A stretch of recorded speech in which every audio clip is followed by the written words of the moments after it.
국회 현장 연결해서 9시간 가까이 진행되고 있는 장도혁 대표의 단식 돌입 얘기를 하나하나 만나봤다면 이제는 이 시각 사건 사고 소식을 들여다보겠습니다. 경찰청 출입하는 백소호 기자 나와 있습니다. 백 기자와 지금 하나하나 만나볼 얘기. 택시가 사라진 사건이 있다면서요? 소개해 주시죠. 네, 맞습니다. 오늘 첫 번째 소식은 바로 택시기사가 차를 세워놓고 잠깐 편의점에 간 사이에 감쪽같이 택시가 사라졌다고 하는데요. 화면 먼저 보겠습니다. 예. 늦은 밤에 편의점 앞에 택시 한 대가 멈춰 섭니다. 택시에 내린 기사가 편의점으로 들어가는데요. 예. 딱 2분 자리를 비웠는데 편의점에서 나온 택시기사가 당황한 듯 주위를 좀 살펴봅니다. 어디 갔어요? 시동을 걸어놓고 간 택시가 그새 좀 사라진 건데 다른 차량들 사이에서 이리저리 사라진 택시를 찾던 택시기사 결국 경찰에 신고했습니다. 신고할 수밖에 없죠. 근데 누가 저런 말도 안 되는 행동을 한 겁니까? 택시기사가 편의점으로 들어가기 1분 전 상황으로 한번 들어가 볼까요? 예. 택시 옆으로 지나가는 중년 남성이 보이실 겁니다. 보이네요. 예. 발걸음을 멈추고 택시를 또 한참 바라보는 모습 지금 보이실 텐데요. 예. 이 남성 갑자기 운전석 문을 열고 들어가서 그 길로 택시를 몰고서 사라졌습니다. 근데 사실 이런 거는 CCTV만 돌려보면 금방 덜미 잡힐 일일 텐데요. 네, 맞습니다. 실제로 출동한 경찰이 인근 CCTV 영상으로 택시 이동 경로를 추적했습니다. 결국 이 택시 남성의 집 주차장에서 발견됐습니다. 편의점에서 불과 100m 정도 떨어진 곳에 남성의 집이 있었던 겁니다. 남성은 면허 취소 수준의 만취 상태였는데 경찰 조사를 받은 남성이 술에 취해 아무 기억도 없다고 진술한 걸로 전해졌습니다. 멀리도 못 갔네요. 그럼 100m의 본인 집으로 갔으면. 글쎄요. 뭐 기억이 없다고 없었던 일은 아닐 텐데. 알겠습니다. 다음은 캄보디아 관련 사건들이 계속 나오는데 이건 어떤 사고입니까? 네, 맞습니다. 사실 캄보디아가 최근에 좀 이슈가 많이 되고 있는데요. 예. 이번에 제가 가져온 사건은 38억 원을 등친 노쇼 사기단.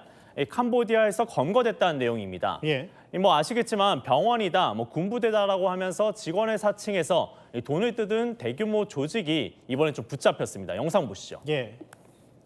명품 옷을 걸친 채 성큼성큼 비행기에서 내리는 남성들 보시는 것처럼 단체로 포승줄에 묶여 있는데요. 예. 이들 모두 한국인 소상공인을 대상으로 사기 행각을 벌인 캄보디아 조직원들이었습니다. 뭐 캄보디아를 근거지로 누군가에게 사기치는 거는 어제 오늘 일은 아닌데 제가 좀 주목했던 건 금액인 것 같아요. 38억이요? 네, 맞습니다. 한번 제가 좀 수법을 한번 설명을 해드리겠습니다. 예.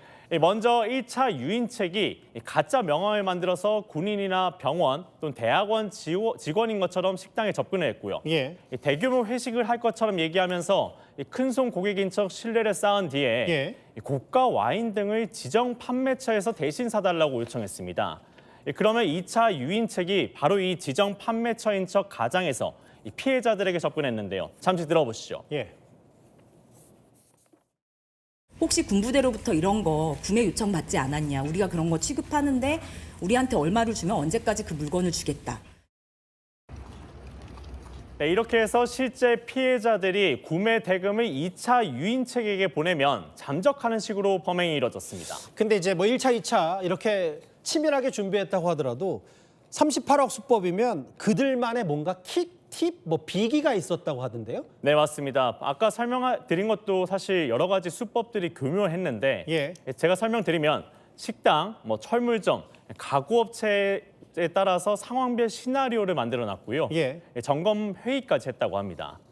네, 또 예약금을 요구하는 피해 소상공인에게는 마진을 남기려 한다면서 오히려 비방까지 했는데 SNS 대화방에서 피해 금액이 입금될 때마다 자축 파티를 열기도 했습니다. 이들이 파티를 하는 사이에 피해자 수는 215명까지 늘었습니다. 이 자영업자들이 좀 거절하기 어려운 상황만 골라서 한 것 같은데 마지막 소식은 경상남도 통영으로 가봐야 된다면서요? 네, 맞습니다. 오늘의 마지막 소식입니다. 예. 시장님을 만나려면 휴대전화 압수입니다. 보통 보안구역이 아니면 휴대전화를 두고 어디 들어가는 경우는 드문데 무슨 일일까요? 사진 먼저 보시죠.